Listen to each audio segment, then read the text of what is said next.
Be me at age 19. Me and a few friends, my cousin Steve and my buddies Andrew and Greg, decide to travel for the summer. I made a bunch of money in stocks and shit overnight a month before, so I'm kinda willing to dish out money for traveling. We decide to go to Chernobyl. The dumbest mistake of our lives. It was a fucking nightmare getting there. Ukraine is a shithole for those here who don't already know. Basically, we got there and got in, and it was pretty much just empty ruins and shit. We brought shotguns, and I brought a 44 so we wouldn't get raped or robbed. These nights, some freaky shit starts happening.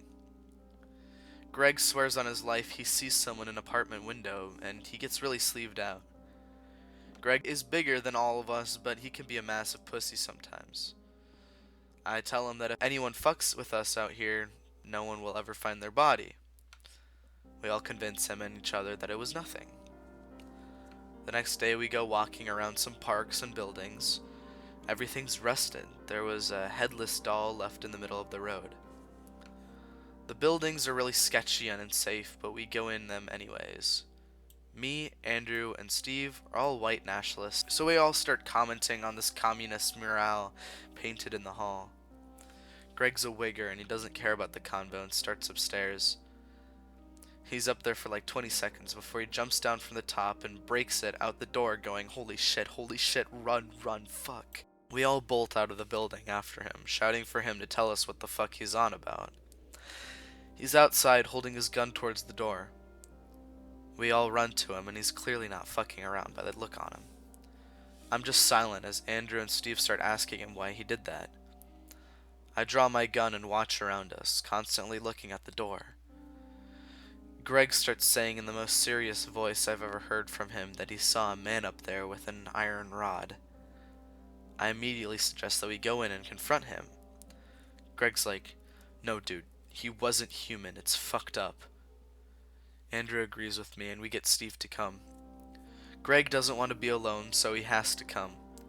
Greg and Steve stay downstairs while me and Andrew go up. Everyone knows to check their targets, but I'm really worried Greg will shoot one of us, so I tell him to be careful what he shoots before we go up. He's not in good shape and he's a pussy, but not this much of a pussy, so I realize this is pretty serious. We go through the rooms upstairs, checking corners and shit. Eventually we find a dead wolf. The stench is fucking horrid, it's clearly rotted.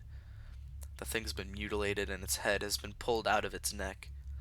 There's blood everywhere, and it's clear that this animal was being eaten at, which is fucking odd because it's pussed up and rotten. I start getting all weak, which happens when I think about anatomy. The wall in this room has collapsed, and someone could easily climb the rubble down to the street, so we know that if anything was up here, it's gone. We go downstairs and tell Steve and Greg what we found. After everyone goes back up to look at the wolf, we head outside and look for shelter. We wander around, alert as shit, looking for somewhere to spend the night. Eventually, we see this garage thing with a usable windowless door. It's totally empty except for a shitty old chair. We set up our shit for the night and start planning what to do. We set up a 2-man watch team and go to bed while there's still light. Me and Andrew are on watch and we start talking about random shit. Suddenly, I have to shit. We've been eating nothing but baked beans and jerky this whole week, so I know I can't shit inside or it'll stink up the place. Me and Andrew go outside and I shit next to the door while he stands watch.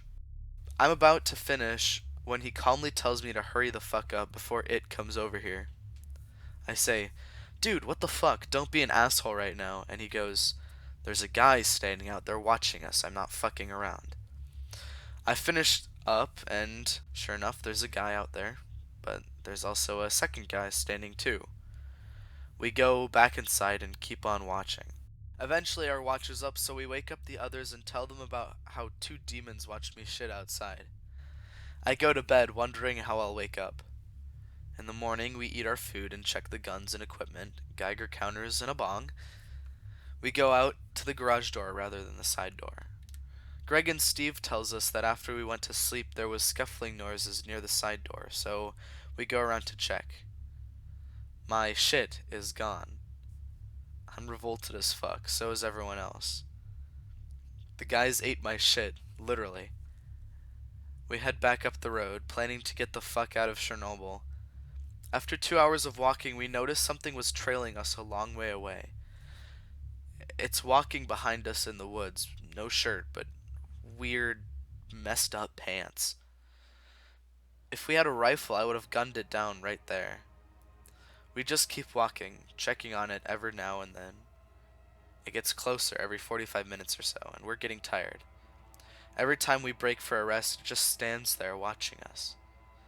As it starts getting late, we look for shelter again, and this time we find an old building that kind of resembles a gas station. We go in, lock the door, and use the same watch system as the night before. The building has windows though, and we can see them standing outside watching us, closer than they stood to the garage last night. In the morning we head out, and they're gone again. An hour into our trek, we catch sight of our follower. It's not walking though. It's about a mile behind us. It starts to squaddle, sprinting towards where we are, jerking around and letting out this faint wail. I'm scared for about half a second, but then I remember my skin color and it fades instantly. We stand and wait, guns ready. During the time it takes for the demon to close the distance, we all conclude that this is some kind of trap, or that the creatures are testing us. We decide to advance towards the thing. We walked forward in a horizontal line, guns forward, ready to fuck this thing up.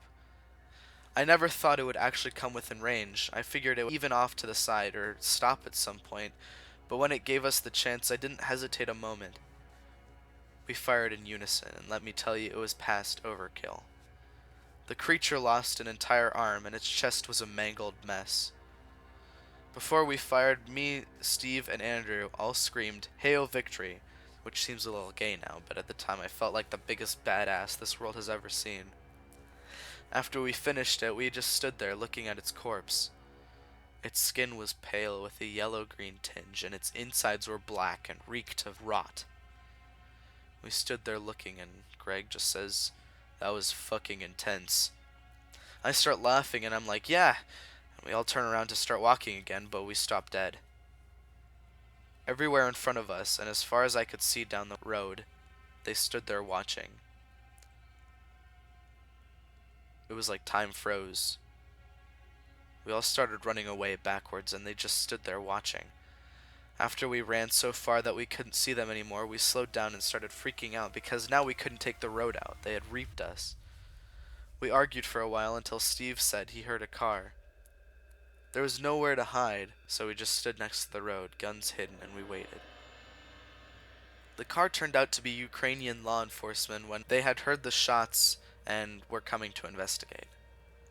Apparently, we had been just a short while away from the last checkpoint into Chernobyl.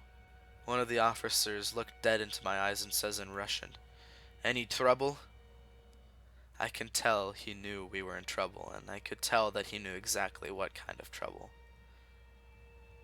We asked them for a ride back, and they kindly obliged. As we passed the spot where we shot the creature, there was no sign of any body or even blood. It's worth mentioning that these officers are strapped with AKs and even grenades. I'm quietly shitting myself because I realized that if these guys hadn't picked us up, we wouldn't have made it. They drove us all the way to the first checkpoint, not stopping once. When they dropped us off, the same officer from before looked at me with that same look as before and said, "They never used to kill, you know," he says. "They used to be scared." Then he and his buddy just drive off. It's not really a nope moment, but it freaked me the hell out. That was 3 years ago, and if those things ever get bold enough, I wouldn't be surprised if we heard something like riots in Ukraine. Seriously though, don't ever go to Chernobyl.